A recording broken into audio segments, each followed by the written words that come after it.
The alarm blared through the corridors of the interplanetary research vessel Helios as Commander Howard Ingram clutched his side, warm blood seeping between his fingers. He'd been in the wrong place at the wrong time when the experimental drive core had ruptured, sending a jagged piece of metal straight through his abdomen. "Get him to medical now," shouted Lieutenant Eliza Torres, Howard's second in command, her voice tight with panic as she helped him stumble down the corridor. The Helios was the first human vessel to host an alien medical exchange program. Among the crew were 3 Xorlian medical specialists, part of a diplomatic effort to share knowledge between species after first contact 5 years earlier.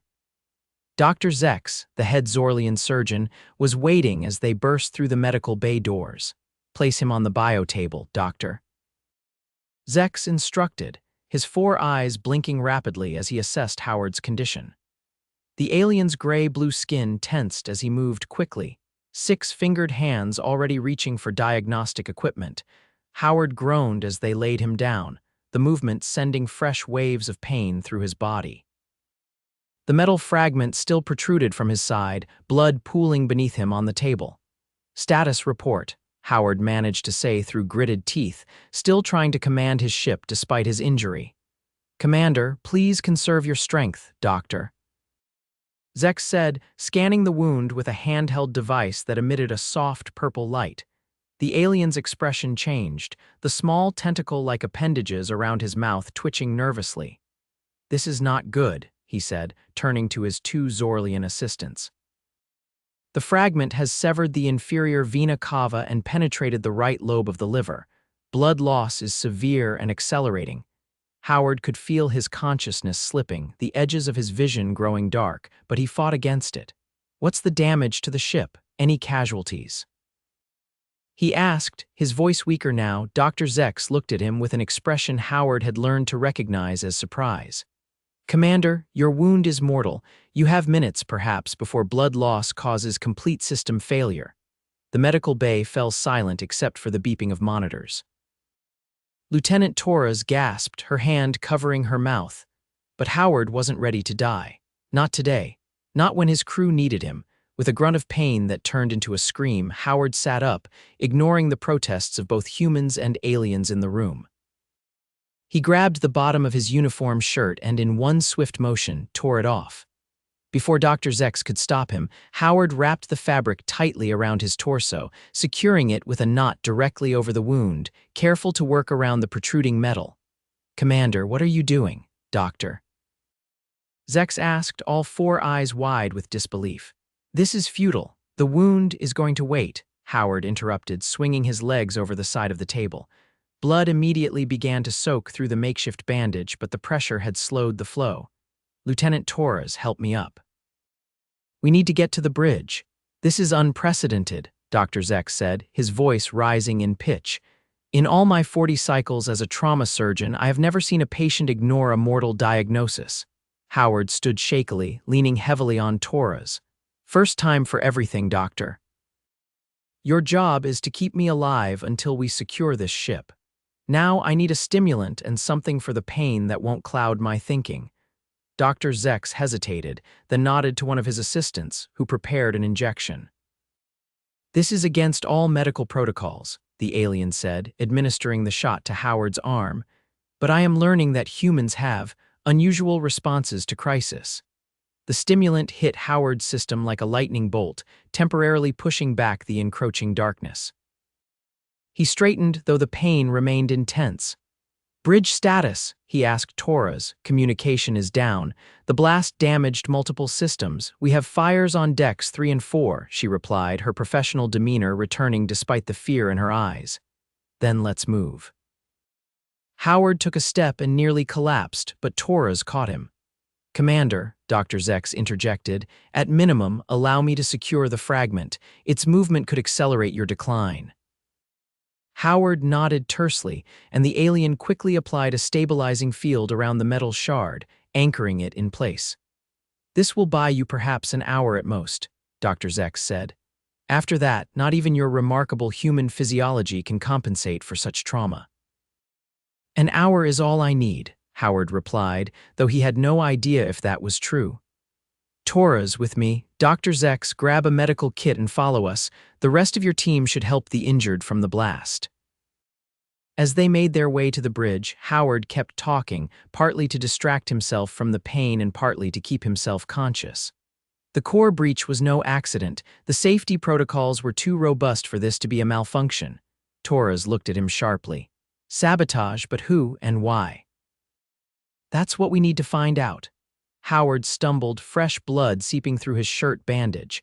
Dr. Zex moved to support him, the alien's strength surprising for his slender frame. Commander, your vital signs are deteriorating, Dr. Zex said quietly. I must insist. Not now, Doctor. Howard cut him off as they reached the bridge doors, which were sealed shut due to the emergency protocols. Torres moved to the manual override, entering her security code. The doors slid open to reveal chaos. Smoke filled the air and several crew members were trying to extinguish small electrical fires. The main view screen was cracked and only emergency lighting illuminated the scene. Status report, Howard called out, his voice stronger than he felt. Navigation Officer Chen looked up in shock. Commander, we thought you were. He stopped when he saw the bloodied shirt wrapped around Howard's middle and the metal still protruding from his side. I'm not dead yet, Howard said grimly. What's our situation? Drive core is offline. We're on auxiliary power. Life support is stable, but we've lost navigation control. We're drifting, Chen reported. Howard made his way to his command chair, each step sending waves of agony through his body. Communications, short range only, replied Communications Officer Park. We can talk to each other, but we can't call for help. Howard lowered himself carefully into his chair, trying not to jar the metal fragment. Dr. Zex hovered nearby, medical scanner in hand, his expression clearly showing his medical disapproval. Lieutenant Torres, initiate security protocol Alpha 9. I want to know who had access to the drive core in the last 24 hours, Howard ordered. Torres nodded, moving to a still-functioning console. Already on it, sir. Howard turned to address the bridge crew. Someone sabotaged our ship. They probably think I'm dead or dying. That gives us an advantage. He paused, fighting a wave of dizziness. They don't know we're onto them. Dr. Zex moved closer, scanning Howard surreptitiously. Commander, he whispered, your blood pressure is dangerously low. The stimulant can only compensate for so long. Howard nodded almost imperceptibly. Just keep me going, doctor. The Xorlian hesitated, then administered another injection. This will help maintain your blood pressure temporarily, but it increases the strain on your heart. Understood. Howard turned back to the crew. Chen, get us stabilized. Use the maneuvering thrusters if you have to. Park, see if you can rig up some kind of distress beacon using the short-range systems.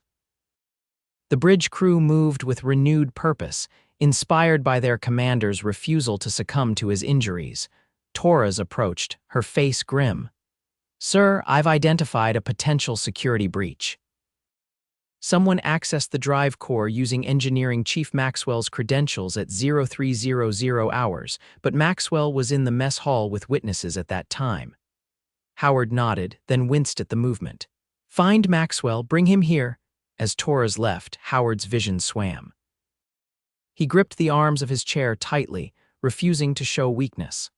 The blood had soaked through his makeshift bandage entirely now, and he could feel it pooling beneath him in the chair. Dr. Zex noticed. Commander, I must change your dressing. The current one is saturated. Howard allowed the alien to remove his ruined shirt bandage and replace it with proper medical dressings from his kit. As the doctor worked, Howard saw the concern in his 4 eyes. You are defying all medical logic, Dr. Zex said quietly. By all known medical science across both our species, you should not be conscious, let alone commanding a crisis response. Howard managed a weak smile. Sometimes we humans don't know when to quit. I am beginning to understand this, Dr. Zex replied. It is both admirable and concerning. Torres returned with Chief Engineer Maxwell, a tall man with a perpetually worried expression that was now amplified tenfold. Commander, you're alive, Maxwell exclaimed. For now, Howard replied dryly. Someone used your credentials to access the drive core before the explosion. Any idea who might have done that? Maxwell blanched. No, sir, my access codes are secured, but he hesitated. But what, Chief? Howard pressed, fighting to keep his voice steady as another wave of pain hit him. I've been working closely with the Xorlian engineering team on integrating some of their technology with our systems. Several of them have observed me entering my codes. Howard exchanged a look with Dr. Zex, whose tentacle mouth appendages twitched in distress. You suspect one of my people. Dr. Zex asked, his voice tight. I suspect everyone until proven innocent, Howard replied. No offense, Doctor, none taken. If there is a traitor among us, they endanger both our species' diplomatic relations. Doctor.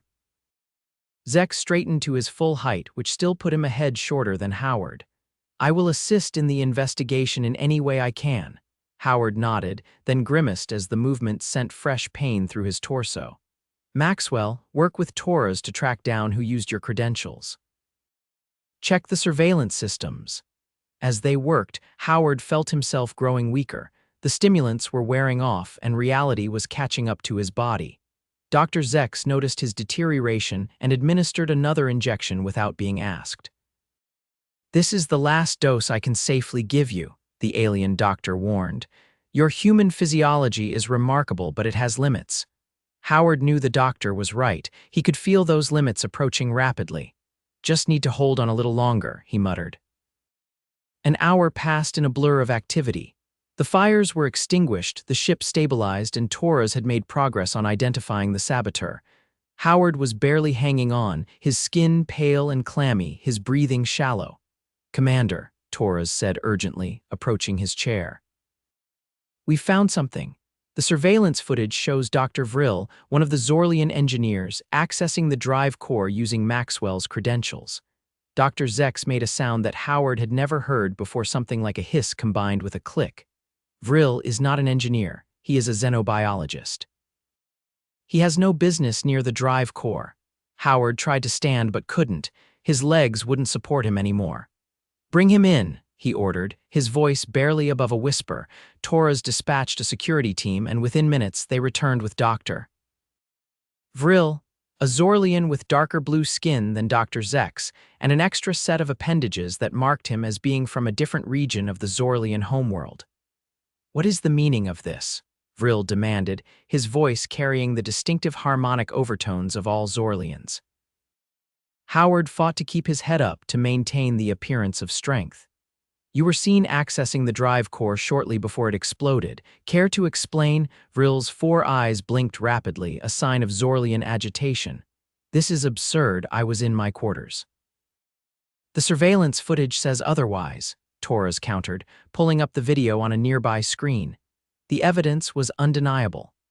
The footage clearly showed Vril using Maxwell's access codes to enter the drive core chamber, then manipulating something near the containment field generators.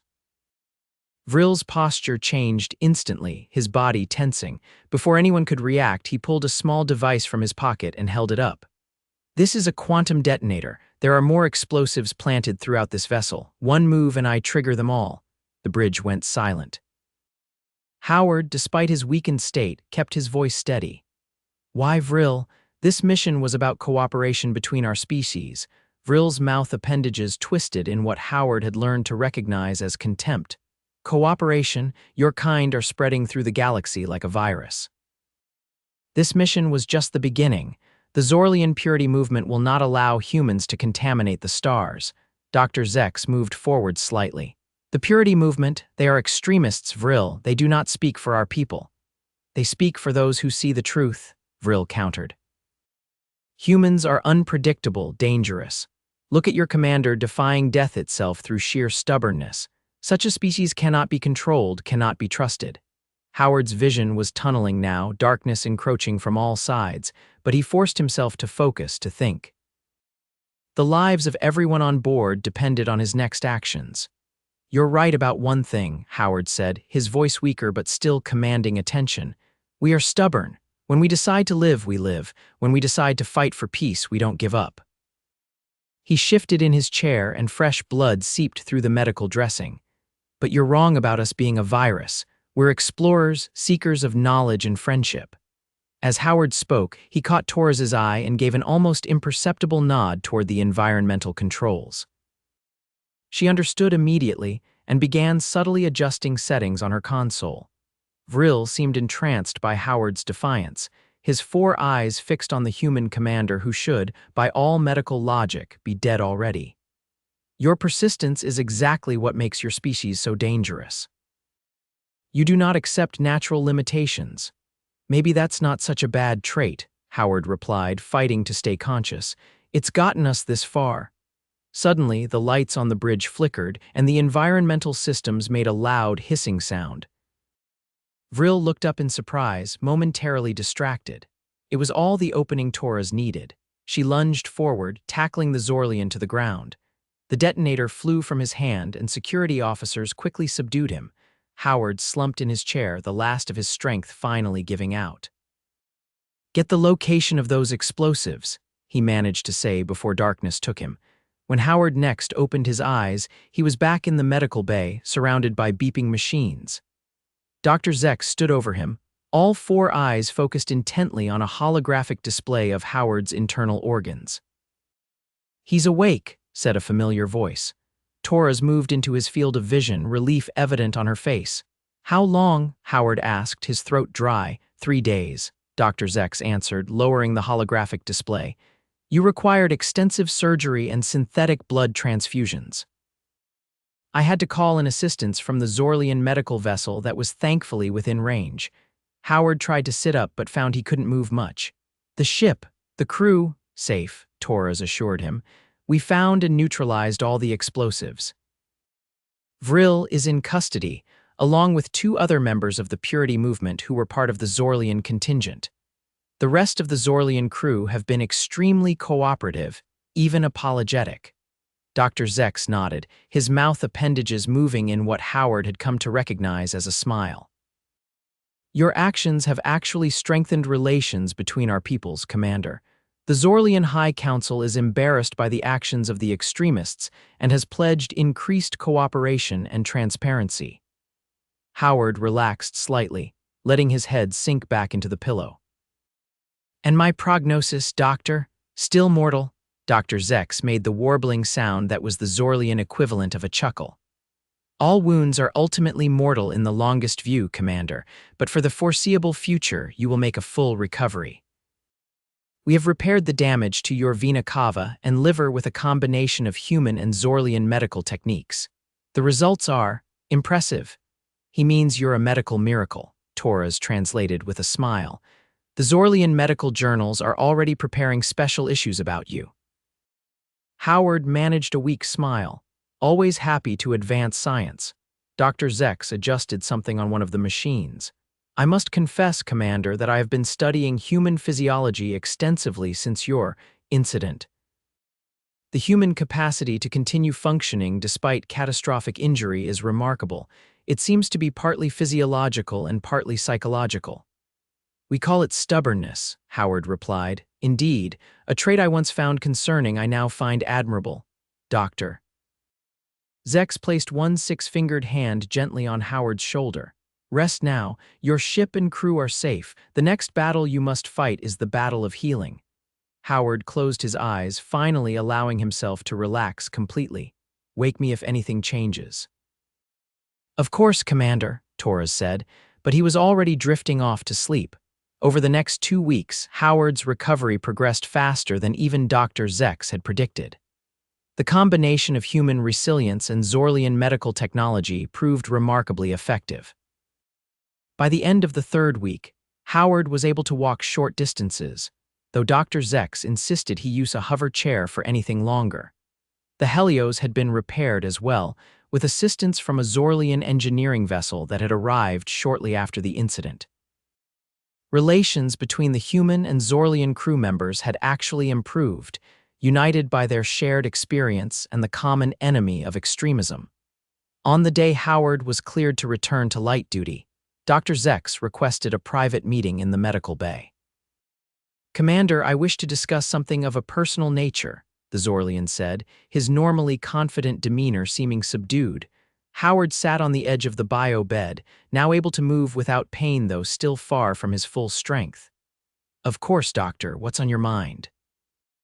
I have submitted a formal request to my government to extend my assignment aboard the Helios indefinitely.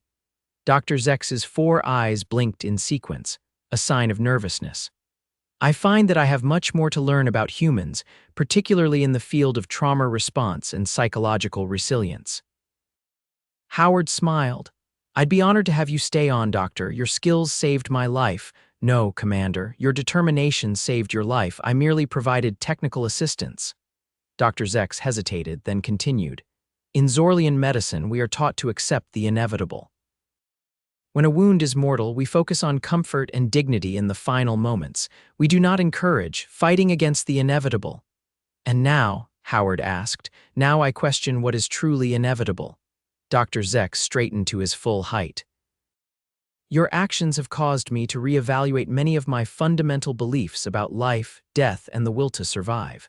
I believe there is great value in this cultural exchange, beyond just the sharing of technical knowledge. Howard extended his hand, and after a moment's hesitation, Dr. Zex took it in his 6-fingered grip. I think we have a lot to learn from each other, Doctor. I look forward to continuing our work together. As do I, Commander. Dr. Zex released Howard's hand and picked up a medical scanner. Now, if you will permit me one final examination before I clear you for duty. Howard chuckled. Some things never change. Later that day, Howard sat in his command chair on the bridge for the first time since the incident. The crew had prepared a small welcome-back ceremony, complete with a cake baked by the ship's chef in the shape of the Helios. As Howard looked around at the faces of his crew, both human and Xorlian, he felt a profound sense of purpose. What had started as a diplomatic mission had transformed into something far more meaningful, a true merging of two cultures, learning from each other's strengths and weaknesses. Status report, Howard said, settling into his chair with only a slight twinge from his healing wound. All systems nominal, Commander, Torres reported with a smile. Course set for the Proxima Centauri research station, estimated arrival in 3 days. Perfect. Let's proceed at standard speed. Howard turned to Dr. Zex, who had insisted on being present for Howard's return to duty. Doctor, I believe this calls for a toast. In human tradition, we celebrate new beginnings with a shared drink. Dr. Zex nodded. In Xorlian tradition as well, though our beverages tend to be less intoxicating. Crew members passed out glasses of sparkling cider alcoholic for the humans who wanted it. Non-alcoholic for those who didn't, and for the Xorlians, whose biology couldn't process alcohol. Howard raised his glass. To new beginnings, new understandings, and the stubborn refusal to accept limitations, whether they be physical, technological, or diplomatic. To stubbornness, Dr. Zex added with his warbling chuckle, raising his own glass. A trait I now recognize has its merits. As the crew drank to the toast, Howard caught Torres's eye.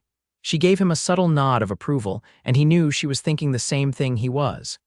This mission had nearly ended in disaster, but instead had opened up new possibilities for both species. 6 months later, the Helios had completed its mission at Proxima Centauri and was preparing for its return to Earth. The ship now boasted an expanded Xorlian contingent, including medical personnel, engineers, and scientists, all eager to learn more about working with humans. Howard stood in the observation lounge, looking out at the stars, his hand absently tracing the scar on his side. The wound had healed completely, though Dr. Zex had explained that the synthetic tissues used in the repair would always leave a visible mark, a reminder of how close he had come to death. Dr. Zex joined him at the viewport. Contemplating mortality again, Commander, Howard smiled. Just appreciating being alive, Doctor. And thinking about how sometimes the worst situations lead to the best outcomes. The Xorlian made a gesture of agreement. The purity movement has been largely dismantled, thanks to the evidence gathered from Vril and his conspirators. And the joint human-Xorlian medical research we've been conducting has yielded promising results. Your stubborn response to injury has inspired a whole new field of trauma care on my world. And your precision techniques have revolutionized surgery on mine, Howard replied. I'd call that a successful cultural exchange, indeed. Dr. Zex turned his 4 eyes toward the starfield. The universe is vast, Commander, too vast for any species to explore alone. Perhaps that is why we found each other, not to compete, but to complement. Howard nodded. I'd like to think so, Doctor. A comfortable silence fell between them as they watched the stars. Howard thought about how close they had come to conflict, to misunderstanding, to loss. And yet here they were, standing side by side, looking toward a future of cooperation. The ship's intercom chimed, breaking the moment. Commander Ingram to the bridge, we're receiving a transmission from Earth Command. On my way, Howard replied. He turned to Dr. Zex. Duty calls. As always, the Xorlian said with a gesture of respect, I will join you shortly. I wish to hear what new adventures await us. As Howard walked to the bridge, he reflected on the journey that had brought them to this point. A sabotaged drive core, a mortal wound, and a stubborn refusal to die had somehow transformed into a deeper understanding between two very different species. Some wounds, Howard thought, heal stronger than the original tissue. And sometimes it's the deepest wounds that create the strongest bonds. He touched his scar one more time, then straightened his uniform and stepped onto the bridge, ready for whatever challenges the universe had in store next. The crew, human and Xorlian alike, turned to greet him with respect and camaraderie that transcended species. In that moment, Howard knew that, while his wound had indeed been mortal, what had grown from that near-death experience was something immortal. A bridge between worlds that would endure long after all of them were gone, and that, he decided, was worth every drop of blood he'd shed.